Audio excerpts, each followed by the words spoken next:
Hello students, तो कैसे हैं आप सभी। आप सबके लिए लेके आ चुके हैं history of India from earliest times up to C300 CE की इम्पॉर्टेंट वीडियो का पार्ट 1, जिसमें आपको सबसे पहले सिलेबस क्लियर किया जाएगा कि आखिरकार आपको पढ़ना क्या है। उसके बाद में आपको इम्पॉर्टेंट क्वेश्चंस बताए जाएंगे जो कि दोनों ही लैंग्वेज में होने वाले हैं, हिंदी मीडियम और इंग्लिश मीडियम। तो वीडियो को एंड तक जरूर देखिएगा। चलिए फिर वीडियो को आगे बढ़ाते हैं। अगर आपने अभी तक सब्सक्राइब नहीं किया तो प्लीज़ सब्सक्राइब करते हुए और वीडियो को लाइक करते हुए जरूर जाएगा। और डिस्क्रिप्शन में आपको टेलीग्राम का लिंक मिलेगा, उसे भी जाके ज्वाइन कर लीजिएगा। अगर आपने उससे पहले इसकी प्रीवियस ईयर की वीडियो नहीं देखी, हिस्ट्री ऑफ इंडिया की 300 CE की, तो वो जाके चेक कीजिएगा। उसके बाद आप इम्पोर्टेंट वीडियो की पार्ट 1 पे आ सकते हैं। चलिए फिर वीडियो को आगे बढ़ाते हैं। सबसे पहले इसका सिलेबस ही समझ लेते हैं, क्या है इसका सिलेबस। इसमें आपकी कितनी यूनिट होने वाली है वो क्लियर कर लेते हैं सबसे पहले। ये देखिए कंटेंट्स, इसकी आप में टोटल 6, 7, 8 यूनिट होने वाली है। ये बात आपको समझ में आ गई। हिंदी मीडियम वाले हिंदी मीडियम में देख लीजिए, बाकी क्वेश्चन दोनों लैंग्वेज में होने वाले हैं। Sources for interpreting early Indian history. Unit second, survey of prehistoric cultures, palaeolithic, mesolithic and neolithic. Palaeolithic and mesolithic cultures और न्यूलिथिक कल्चर्स। यूनिट 2 में 2 पार्ट होने वाले। यूनिट 3 में हड़प्पन सिविलाइजेशन के बारे में पूछा गया, जो कि आपकी मोस्ट इंपॉर्टेंट यूनिट है, जिससे आपको एक क्वेश्चन फुल फ्लैज देखने को मिलेगा ही मिलेगा। फिर अगली वेदिक एंड मेगालिथिक कल्चर्स, इससे भी आपको एक क्वेश्चन पूरा फुल फ्लैज देखने को मिलेगा ही मिलेगा। इसमें आपके 2 टॉपिक है। Unit 5 second urbanisation. फिर यूनिट 6 पे आते हैं दी मौर्यन एम्पायर, जो भी आपकी इंपॉर्टेंट यूनिट है।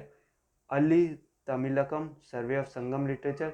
यूनिट 8 पोस्ट मॉडर्न एज, जो कि आपकी सबसे इंपॉर्टेंट यूनिट है। इससे भी आपको एक क्वेश्चन फुल फ्लैश देखने को मिलेगा ही मिलेगा। Polity, economy, society and culture with special reference to Satavahanas and Kushanas. यहाँ पे आपका खत्म होता है सिलेबस। आप चलते हैं इंपॉर्टेंट क्वेश्चंस की तरफ। पहला क्वेश्चन, प्राचीन भारतीय इतिहास के अध्ययन हेतु पुरातात्विक स्रोतों के महत्व का मूल्यांकन कीजिए। अगला क्वेश्चन, प्राचीन भारतीय इतिहास के पुनर्निर्माण में पुरातात्विक स्रोतों के योगदान की आलोचनात्मक समीक्षा कीजिए। सेकंड क्वेश्चन, प्राचीन भारतीय इतिहास के साहित्यिक स्रोतों का वर्णन कीजिए। अब अगला क्वेश्चन, भारत के प्रमुख प्रागैतिहासिक सभ्यता तथा संस्कृति के विकास के विषय में आप क्या जानते हैं वो बताइए। अगला, भारत के पूर्व पाषाण काल, मध्य पाषाण काल, उत्तर पाषाण काल तथा धातु युग की सांस्कृतिक विशेषताओं का वर्णन कीजिए। अगला क्वेश्चन, पूर्व पाषाण तथा मध्य पाषाण, जो कि आपका सबसे इंपॉर्टेंट क्वेश्चन है, संस्कृतियों की मुख्य विशेषताओं का विवेचन कीजिए। इसी के और में भारतीय पुरापाषाण संस्कृतियों की प्रमुख विशेषताओं का वर्णन कीजिए। और अगला, नवपाषाण कालीन संस्कृतियों की प्रमुख विशेषताओं का वर्णन कीजिए।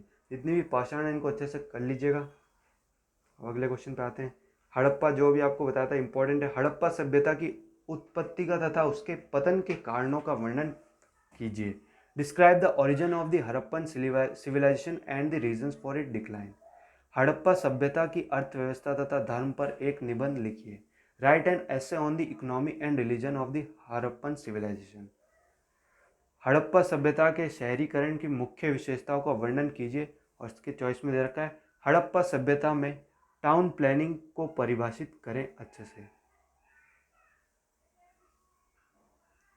अब देखिए, मौर्य साम्राज्य, प्रशासन, अर्थव्यवस्था, अशोक का धम्म, स्तंभ और शिलालेख। अब अगले क्वेश्चन पे आते हैं। मौर्य साम्राज्य के जानकारी के प्रमुख स्रोतों का वर्णन कीजिए। मौर्य प्रशासनिक इकाइयों के कामकाज का वर्णन कीजिए। मौर्य भारत के सामाजिक आर्थिक पद्धतियों की समीक्षा कीजिए। अशोक की धम्म नीति के विभिन्न पहलुओं का विश्लेषण करें।